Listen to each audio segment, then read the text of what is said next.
Alors, je suis Gladys Flora Akete-Oyono, donc coordonnatrice de cette première édition des États de l'Air Afrique qui se tient ici au Cameroun. Et les choix des thèmes pour nous, ça a été un véritable challenge parce qu'il fallait trouver des sujets vraiment attractifs et pertinents pour susciter l'intérêt de nos participants.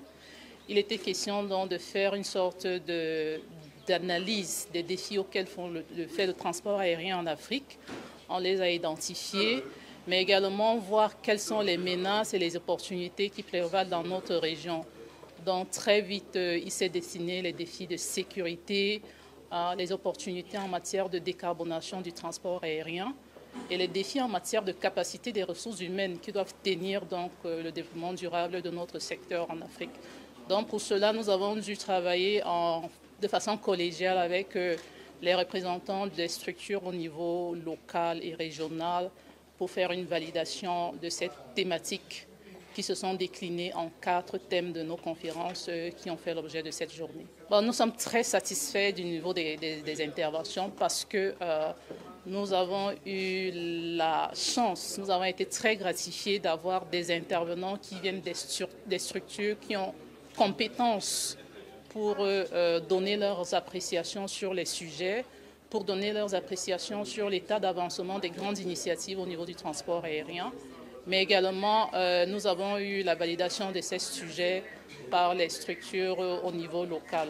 Nous sommes très satisfaits de la cohésion dans la préparation, la synchronisation avec tous ces intervenants pour qu'on ait un rendu assez pertinent et cohérent qui pourra donc servir pour les cadres actuels et futurs impliqués dans le transport aérien en Afrique. J'ai été invité par ENAC Alumni, chapitre du Cameroun, pour venir participer. Il est vrai qu'on avait commencé à discuter avec eux il y a de cela quelques mois pour savoir est-ce qu'il y avait possibilité de répliquer en Afrique les états de l'air que l'ENAC organisait en France. L'idée a germé et le chapitre du Cameroun s'est lancé dans cette initiative et je n'y croyais pratiquement plus quand j'ai reçu un appel de Gladys en me disant mais ça se fait et on avance très bien et donc on pense qu'on va pouvoir le faire le 4 juillet et on aimerait que vous soyez là. Et c'est pour ça que je suis venu. Et je dois dire que je suis content d'être venu parce que c'est vraiment une très belle organisation. C'est la première édition en Afrique, donc forcément j'aurais aimé voir plus de monde et plus de pays, mais étant donné que c'est la première édition, je pense que les prochaines seront de ce point de vue meilleures. Mais les sujets qui ont été choisis sont excellents. On a parlé de la sécurité qui est une préoccupation constante du transport aérien. On a parlé de la décarbonation qui est un sujet nouveau qui va perdurer dans les années à venir, qui est un sujet sur lequel on est tous au même niveau, on se pose des questions, on réfléchit tous ensemble. Donc c'est le moment de participer. Et puis vous avez vu les questions sur la modernisation des aéroports, qui sont maintenant aujourd'hui de véritables centres commerciaux, si on veut. Et puis enfin, les ressources humaines. Les ressources humaines, c'est fondamental. On ne peut rien faire sans les ressources humaines. C'est une formation qui coûte cher. C'est une formation qui est... Vous savez, on a donné des chiffres tout à l'heure. Il y a un besoin pour l'Afrique dans les 20 prochaines années d'environ 21 000 pilotes, 21, 22 000 techniciens, 26 000 agents de cabine. Et ça, ce n'est simplement que pour tenir compte des nouveaux avions qu'on va acquérir, de l'accroissement de l'activité. Donc il y a des gens qui partent à la retraite, il faut les remplacer aussi. Donc peut-être que ces besoins-là seront encore plus importants. Et pour ce faire, il faut commencer à les former tout de suite. Je suis heureux de voir qu'il y a des initiatives qui se prennent à la matière et c'est vraiment très encourageant. Mon nom c'est Vivien Dovonon, donc je suis ingénieur de la navigation aérienne en service à l'Agence pour la sécurité de la navigation aérienne en Afrique et à Madagascar. Je suis également titulaire d'un master spécialisé en aviation et en gestion de trafic aérien, donc de l'École nationale de l'aviation civile française ENAC. Donc, alors, pour cette conférence, J'interviens au niveau de deux thématiques. Donc, le premier, c'est relatif aux enjeux de sécurité pour le développement durable du transport aérien en Afrique. Et le second sujet, c'est par rapport aux opportunités de décarbonisation donc, au niveau du transport aérien en Afrique. Alors, donc pour ce qui est du sujet sur la sécurité, aujourd'hui en Afrique, comme un peu partout dans le monde, avec l'augmentation du trafic, on est confronté à des enjeux de sécurité, et beaucoup plus en Afrique où les infrastructures sont limitées. Donc, donc le sujet, je vais intervenir beaucoup plus au niveau d'une technologie donc, de navigation par satellite qui est dénommée SBAS. Donc, c'est un système de renforcement satellitaire qui permet d'améliorer la sécurité donc, sur les pistes d'atterrissage en Afrique qui ne sont surtout pas équipées d'ILS, donc de l'équipement qui permet de faire la navigation de précision. Donc, c'est un sujet très important. Donc, c'est une initiative qui est prise par la SECNA aujourd'hui de développer ce système-là pour l'Afrique et l'océan Indien. Et donc, nous allons nous appesantir sur les avantages de cette technologie-là, donc dans le développement du transport aérien en Afrique et surtout pour améliorer la sécurité. Alors, le second sujet qui concerne la décarbonisation, donc c'est un sujet aussi très très important qui va aujourd'hui voilà, donc, permettre à la conférence d'être au courant des initiatives qui sont prises par la SECNA en matière de décarbonisation du transport aérien. Et nous avons des objectifs au niveau de la communauté de l'aviation civile donc en matière de décarbonisation. Et il faudrait que toutes les parties prenantes de l'industrie puissent concourir donc, à la mise en œuvre de cet objectif-là. Donc la SECNA a pris un certain nombre d'initiatives qu'on va présenter au cours de cette conférence-là. Et également les projets technologiques innovants donc, qui permettent également de pouvoir améliorer les impacts d'émissions de CO2 donc, au niveau du transport aérien.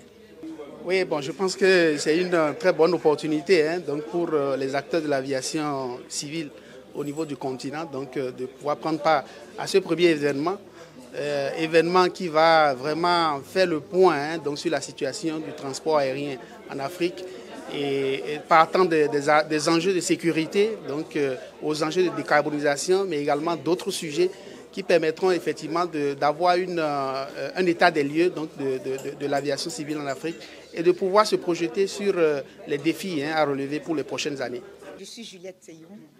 Je suis ingénieure de l'aviation civile, mais à la base, je suis contrôleur aérien.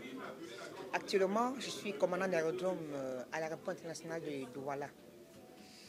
Alors, le panel dans lequel je suis inscrit porte sur les défis de l'aviation civile locale et régionale en matière de RH, donc de ressources humaines. Comme vous le savez, l'aviation civile, les métiers de l'aviation sont assez pointus, assez délicats. Donc, du coup, les RH occupent une fonction importante, une place importante dans ces métiers. Là, il est besoin des RH hautement qualifiés ayant suivi un processus homogène de qualification. Donc, les services de l'aviation civile, les métiers de l'aviation requièrent des compétences particulières, pointues dans chaque métier. Il va sans dire que les métiers ont des formations particulières et des cursus de qualification sur le terrain assez corsés. Mais pourtant, on a un manque, il y a un besoin de RH qualifiés dans le domaine. Vous en doutez certainement que ce n'est pas des personnes qu'on peut trouver dans la rue, ce n'est pas des formations courantes. Du coup, c'est des formations assez particulières. Et lorsqu'on a un manque de RH, ce n'est pas évident de combler. Parce que je prends par exemple le métier de contrôleur aérien. Pour avoir un contrôleur opérationnel, il y a beaucoup de temps. Et pire encore, si on prend un contrôleur dans un centre A, on l'a fait dans un centre B, il va falloir recommencer le processus de qualification au poste. En fait, c'est ça qui rend ça délicat. Les agents techniques, les agents de l'aviation civile sont qualifiés à un poste. Donc, quand tu changes de terrain ou de poste, il faut aller recommencer. Et pendant ce temps, tu n'es pas vraiment opérationnel. C'est ça qui est délicat. Autre chose qui est difficile, si je peux dire, dans le RH au niveau de l'aviation civile, c'est que généralement, c'est des métiers chers. Donc, les formations sont assez coûteuses et les écoles de formation dans le domaine ne sont pas nombreuses. Il y a quelques écoles et l'accès est assez sélectif et la formation en soi est coûteuse généralement. Les parents, entre guillemets, moyens, peut-être avec un peu de chance, peuvent se l'offrir, mais les parents des basses classes et des classes légèrement dessous de la moyenne, il faudra viser aux différentes bourses et tout. La SECNA, donc l'Agence pour la sécurité de la navigation aérienne, offre généralement des bourses pour ceux admis à leur concours. Les concours sont en moyenne et annuels. Et pour ceux qui ne savent pas, la SECNA forme son propre personnel. Donc 90% du personnel technique de la SECNA sortent de ces écoles. Nous avons comme ça 3 écoles. Une école à Douala, pour ceux qui ne savent pas, l'école qui forme tous les pompiers d'aérodrome des pays à SECNA et autres pays même se trouve à Douala. Ça s'appelle ERCI, École régionale de sécurité incendie. Donc, et j'en suis instructeur. La deuxième école qui m'a vu former, c'est l'EAMAC. Se trouve à Niamey au Niger. C'est la plus grande école, je crois. C'est l'école africaine de météorologie et d'aviation civile. Donc, ils forment différents corps de métiers tels que les contrôles aériens, les agents météo, la maintenance infrastructure radio-élec, les télécoms, les agents d'information aéronautique, les météorologues, ainsi de suite. Donc, c'est une école qui a vraiment un large spectre de métiers. Une autre dernière école est située à Dakar, au Sénégal, c'est l'ERNAM, École régionale de navigation aérienne et de management, effectivement, qui est plus, qui ne forme pas vraiment les formations initiales, non. C'est plus pour les formations continues. Et avec notre centre AFSEC situé dans cette école, nous abritons des formations de l'OACI. L'OACI, bien entendu, l'Organisation de l'aviation civile internationale, donc l'instance de l'ONU qui traite l'aviation civile mondiale. Mais généralement, dans l'aviation civile, il y a trois pôles, il y a 3 bras. D'accord? Il y a le côté équipement et le côté procédure. C'est un domaine extrêmement normé, donc tout est procédure.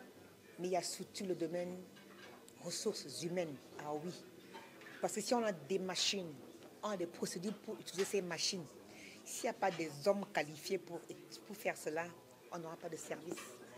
Donc, les ressources humaines sont un gros pilier des métiers de l'aviation civile, aussi bien locale, régionale qu'internationale. Déjà, l'annexe 1 de la Convention de Chicago, la Convention relative à l'aviation civile internationale, annexe 1 sur la licence du personnel définit clairement les différentes compétences nécessaires dans les différents domaines de l'aviation civile. Tout domaine, pas seulement au niveau de fonctions de service de navigation aérienne, tout ce qui est pilote, personnel au sol, personnel d'aérodrome, navigabilité et tout ce que je sais. Donc, c'est dire combien les ressources humaines sont importantes dans l'aviation. Il y a toute une annexe à la Convention qui traite des compétences RH dans l'aviation. Je suis Raymond Bissebel, le directeur de la sécurité aérienne à la Cameroun Civil Aviation Authority. Étant donné que c'est une première, comme vous le dites, ça a été un challenge parce que l'événement a été programmé déjà depuis l'année dernière, mais nous n'avons pas pu répondre à ce pari-là, donc il a été reprogrammé cette année. Donc ça a pris déjà beaucoup d'efforts en termes de préparation sur le plan déjà technique même, toutes ces sessions de préparation logistique. Vous avez vu le déploiement, le format, du fait qu'on ne puisse pas avoir tous les participants nous a poussé en présentiel, nous a poussé à avoir un format hybride, donc avec des participants qui interviennent depuis l'étranger. Donc il faut dire que pour résumer, c'était assez challengeant sur le plan de la préparation, de pouvoir justement rassembler, déjà s'assurer que tous ces experts-là soient disponibles et aussi de pouvoir couvrir tous les aspects logistiques. Mais quoi qu'il en soit, nous sommes bien contents que l'événement se déroule bien tel que nous l'avons imaginé et nous espérons que les participants sont satisfaits de la qualité des échanges auxquels ils participent ce jour. My name is Benson Solange, and today we are at the CCAA Building Space at Simalen to talk about les états de l'ère de l'Afrique première édition. Already from my impression, I will say that this was a very good initiative that the coordinators came up with. And from being here from morning to night, we have realized that there's something. For my part, I have realized that there's something, and it is a lack of information. People are not aware. People are not informed. A lot is going on at the basic level and at the macro level. People don't know what is happening. So it has proven that there are lapses when it comes to the civil aviation in Africa, in Cameroon, and I would say, well, to the rest of the world, because we have discovered that the problems we face at our national, continental level, we equally have those problems at the international level. So I think after this edition today and the solutions that have been proposed, people are going to go back home and start reflecting on what am I supposed to do, what can I do, and what are the provisions in the aviation sector for me. So I am really grateful for this first edition, and I think it was a thumbs up for all those that organized it. Thank you. Calumi a lancé quelque chose de très intéressant, une journée de conférences et de masterclass. Et pendant quatre éditions, on le faisait à Paris. Et on a senti le besoin, le bureau a senti le besoin d'aller un peu plus à l'international et d'accompagner une dynamique locale dans les régions. Et donc, le Cameroun se trouve être le premier pays à organiser la partie internationale, la première partie internationale des États de l'air. Donc c'est déjà une fierté pour le Cameroun. La deuxième chose à préciser, c'est que on a des chapters, on a des chapitres dans plusieurs pays dans le monde, plusieurs régions. Il s'est fait qu'avec le leadership de la DG et de la présidente du chapter Gladys, on a vu qu'il y a une dynamique très forte du Cameroun en Afrique. Donc naturellement, le Cameroun s'est présenté comme étant la meilleure destination pour l'Afrique et pour les États de l'air en Afrique. C'est comme ça que les États de l'air sont devenus un événement international et c'est comme ça que le Cameroun est devenu le premier pays à accueillir cet événement-là en Afrique. Le constat africain n'est pas unique.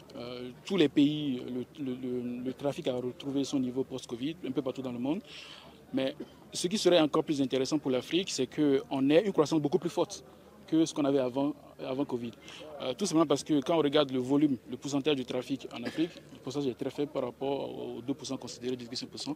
Et donc, c'est l'occasion pour nous d'aller beaucoup plus loin. Le plus important, ce n'est pas juste d'atteindre ce qu'on avait avant 2019, mais le challenge qu'on a, c'est d'aller au-delà et d'avoir une croissance beaucoup plus forte, même plutôt à 2 chiffres, si j'espère un jour avoir des croissances à 2 chiffres en Afrique, pour pouvoir rattraper le retard qu'on a sur le volume global.